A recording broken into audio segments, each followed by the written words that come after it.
we saw some schools that you personally reached me out and sent to me. I quickly contacted Buffer Stop and said that, look, you are responsible for doing ABC by supplying foods to these students or these schools.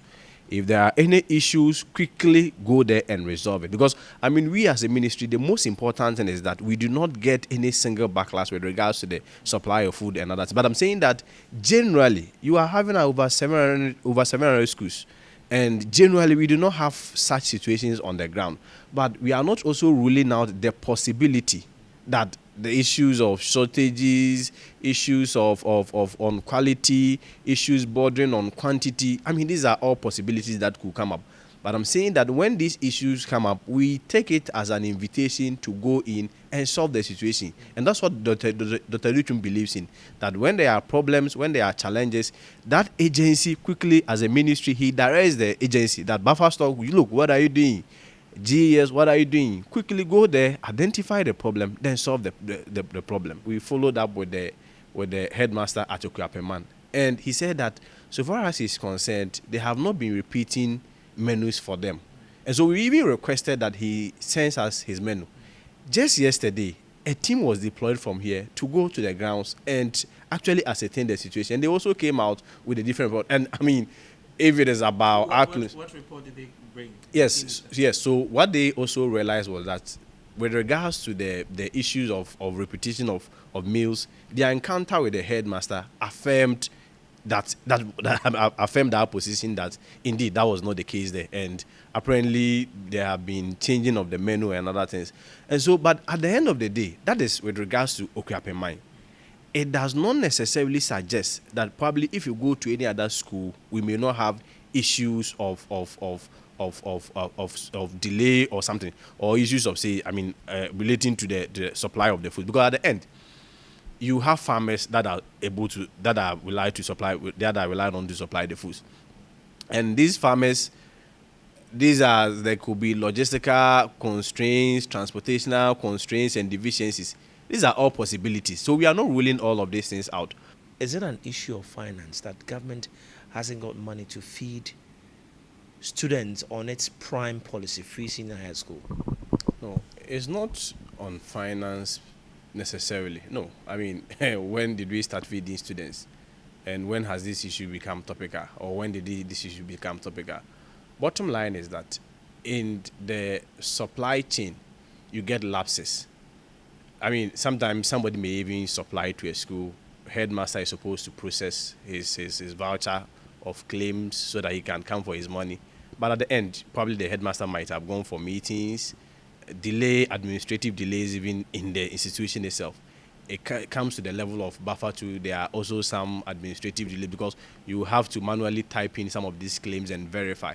And so if these delays comes and probably it affects the supplier, it does not necessarily mean that some way, somehow, government is unable to fund the free SHS program. It has nothing to do with funding, and it does not also necessarily invalidate some of the claims that has been made that at the end of the day, there could be issues on quality, there could be issues on quantity, and there could be issues of shortage. Shortage should not be construed as a lack of fund, but shortage probably could be in regards or relative to the supply chain, logistics, transportation, and some delays even at the level of the suppliers. That may not necessarily be construed as issues bordering on funding. No. Is there a better way that GES, MOE, the schools, and then CHAS for that matter, and then buffer stock could come up with to better the system so that food gets to the various schools on time, so that they do not run out of stock, or so that their perishables do not get finished? I know some schools privately have purchased cold store rooms to store some of these things. What better ways are we trying to manage this issue? So is a broad conversation. It borders on issues of storage, issues of transportation, other administrative delays that most of them are of human nature.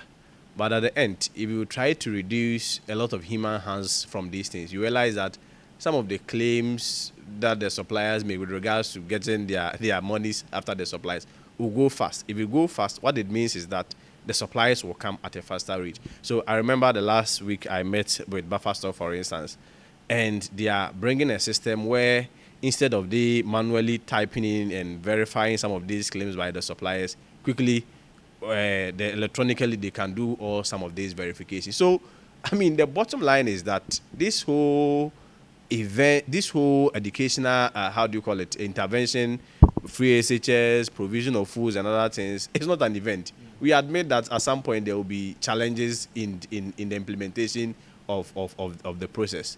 And some of these challenges could be some of these issues that you raise up, issues bordering on quality, which probably could even be subjective, issues bordering on quantity, which could be subjective. But at the end, what you do as a leader is to quickly move in, get to the organization that is supposed or is in charge or is mandated to do its work, and then quickly ask that organization or the institution or agency to quickly move in and do their work. And that's what the minister have done.